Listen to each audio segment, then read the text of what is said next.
வணக்கம் போ. சித்தர்கள் வந்து பிள்ளைகளை அதிகம் சோதிக்கிறாங்க அப்படின்னு ஒரு கருத்து இருக்கும்போது அதை பற்றி உங்களுடைய பதில் என்ன?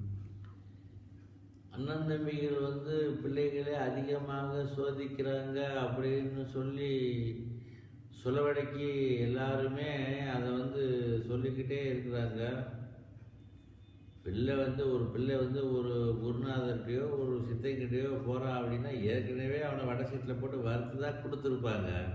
திரும்ப இந்த குருநாயர்கிட்ட போகிற வரைக்கும் அவனுக்கு போய் சேர்ற வரைக்கும் வேணுமானா வடை சீட்டில் வறுபடும் நிகழ்ச்சி நடக்குமே ஒழிய அண்ணந்தம்பிகளை போய் சந்தித்ததுக்கப்புறம் அந்த வடை சீட்டில் வறுபடுறது வந்து நின்றும்.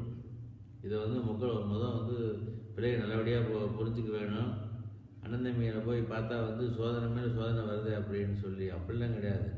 இவன் போய் அண்ணந்தம்பியில் பார்க்கும்போதே ஒரு மாயையில் தான் போய் பார்க்குறான்.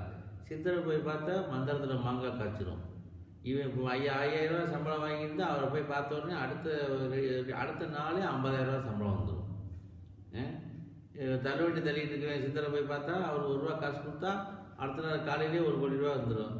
இது என்ன? இந்த மாதிரி மூட பழக்க வழக்கமான எண்ணங்கள்லாம் மக்கள் வைக்கக்கூடாது. போய் அண்ணந்தம்பிகளை பார்க்கறதே உங்கள் வாழ்க்கையில் என்ன தவறுகள் நீங்கள் செய்கிறீர்கள் என்பதை சுட்டி காட்டுவதற்கு உபாயம் தெரிந்து கொள்வதற்காகத்தான். அது நம்ம மனுஷன் என்ன தவறு செய்கிறான் அப்படிங்கிற விஷயத்தை அவ்வளோ சுலபத்தில் உணர்ந்து கொள்ள முடியாது.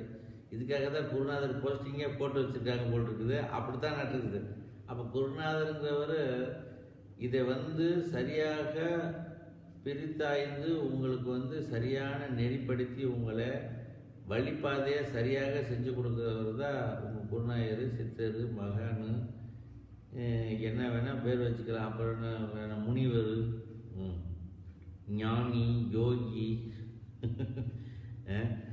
எந்த நிலையை அடைந்தாலும் அந்த நிலையை பெரிதாக நினைக்க வேணும். யோகிங்கிறவன் பெருசா, இப்போ மக்கள் அதெல்லாம் கூட பேசிக்கிறாங்க.